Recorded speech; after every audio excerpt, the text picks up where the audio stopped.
हाँ जी, नमस्कार। जैसा कि आप सबको पता है कि आज 2 अक्टूबर है और संयोगवश जो है आज गांधी जयंती भी है और विजयदशमी भी है। और ये अच्छी बात भी है क्योंकि दोनों पर्व जो है हमको एक ही बात सिखाते हैं कि हमेशा जो है अन्याय पर न्याय की जीत होती है।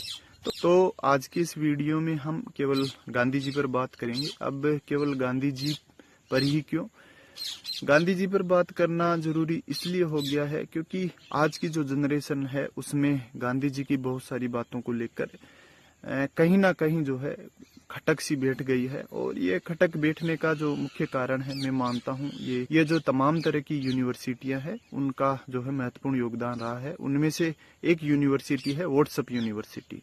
इसके अलावा एक नई यूनिवर्सिटी जो है उभर कर आ रही है और उस यूनिवर्सिटी का नाम है रील की यूनिवर्सिटी। ठीक है, तो ये तमाम तरह की यूनिवर्सिटियों ने जो है अनेक महान पुरुषों के जो चेहरे हैं उनको कलंकित करने का काम किया है, उन पर कीचड़ उछालने का काम किया है। यहाँ से लोग ज्ञान धारण कर लेते हैं, फिर आके बोलते हैं कि मैं गांधी को जो है महात्मा क्यों बोलूं, ये तो मुसलमानों के पक्ष में थे और ये जो है साधु बनने का ढोंग करते थे, ये तो पॉलिटिक्स में थे। बेशक ये पॉलिटिक्स में थे, लेकिन इन बेचारों के साथ में जो है पॉलिटिक्स खूब की गई है। खासकर इनके मरने के बाद में जो है इनके साथ में पॉलिटिक्स खूब हुई है।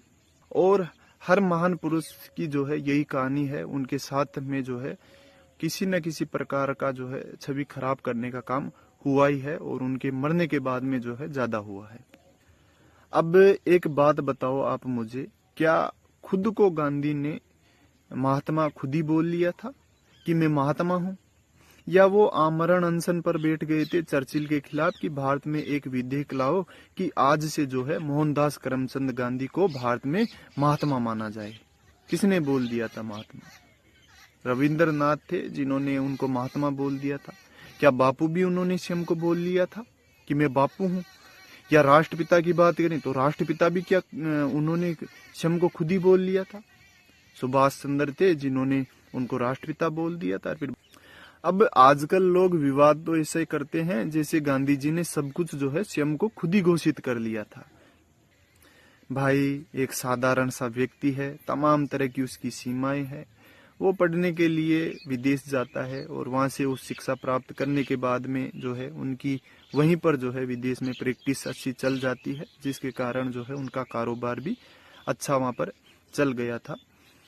उस टाइम पर बहुत कम लोग होते थे जिन्होंने जो है विदेश में जाकर उच्च शिक्षा पाई हो और विदेश में जो है उनका कारोबार अच्छा चल गया हो, लेकिन गांधी जी का उस टाइम पे चल गया था और विदेश सरकार से ही जो है उनको बढ़िया सम्मान भी मिल रहा था। विदेश सरकार उनको समय समय पर जो है सम्मानित करती रहती थी, तो उनको कोई जरूरत पड़ी नहीं थी भारत लौटने की। लेकिन फिर भी वो भारत आते हैं, यहाँ पर लोगों के जो है हालात देखते हैं, उनको समझते हैं और जब हालात को समझ लेते हैं कि आखिरकार ये चल क्या रहा है, तो लोगों के बीच में फिर उन जैसा ही बन के जाते हैं, वही अदनंगा फकीर।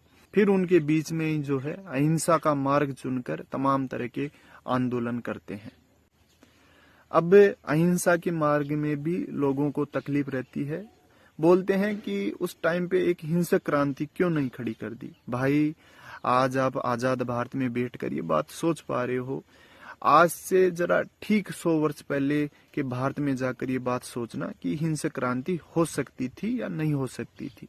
लोगों के पास पहनने को कपड़े नहीं, खाने को रोटी नहीं, 100 तरह के अंधविश्वासों में वो लिप्त है।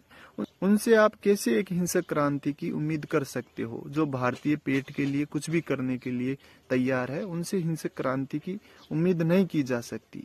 अब एक बात बताओ आप मुझे, भगत सिंह को फांसी देने वाला कौन था?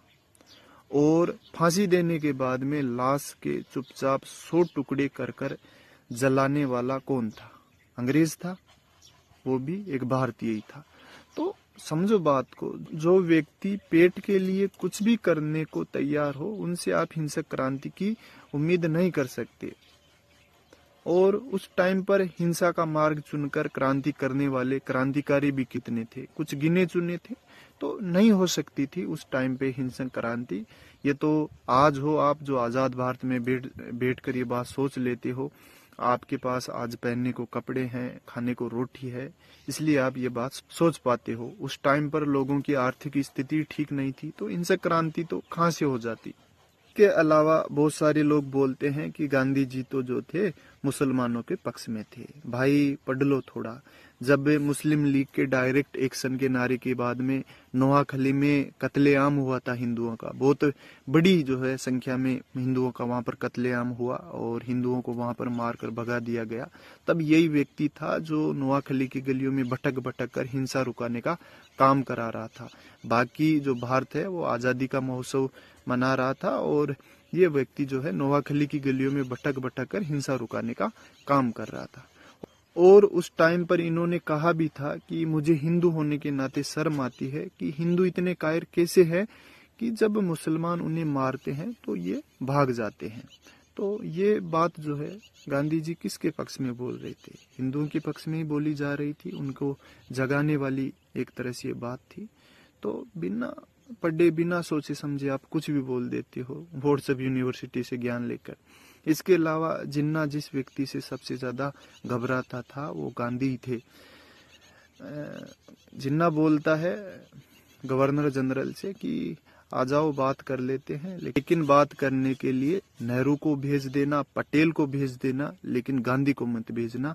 ये बहुत जिद्दी इंसान है, किसी की भी नहीं सुनता है, कुछ भी नहीं मानता है, ठीक है, हर बात पे अड़ जाता है, जिद्दी इंसान है एकदम।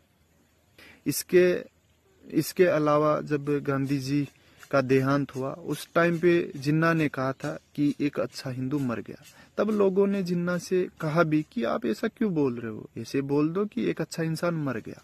जिन्ना बोले नहीं, एक अच्छा हिंदू मर गया। तो ये बात जिन्ना को भी पता थी कि हिंदू धर्म का कोई अगर अच्छा प्रतिनिधित्व करने वाला है तो वो गांधी है। तो ये बात जिन्ना को भी पता थी, लेकिन आजकल लोग पता नहीं ज्ञान लेते हैं कहीं से भी और कुछ भी बोल देते, जो मन में आता है वही बोल देते हैं।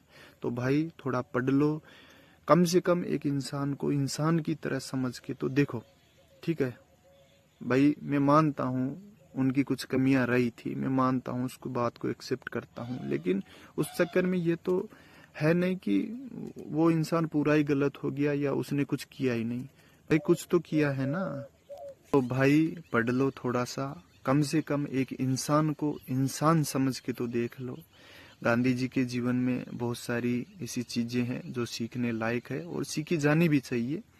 तो उनको आप धारण करो। अगर नहीं सीखोगे तो देखो, नहीं सीखोगे तो उनका तो कुछ बिगड़ने से रहा, लेकिन इसमें आपका ही नुकसान है। आप जो है एक महान व्यक्ति के जो नैतिक मूल्य हैं उनको सीखने से वंचित रह जाओगे। तो मेरा तो यही कहना है कि ऑथेंटिक सोर्स से जो है डेटा पढ़ा करो। ये नहीं कि कुछ भी फॉरवर्ड आ गया और उसको देखकर विश्वास कर लिया, उसको क्रॉस वेरीफाई किया करो और जितना भी हो सके महान पुरुषों को पढ़ो, ठीक है।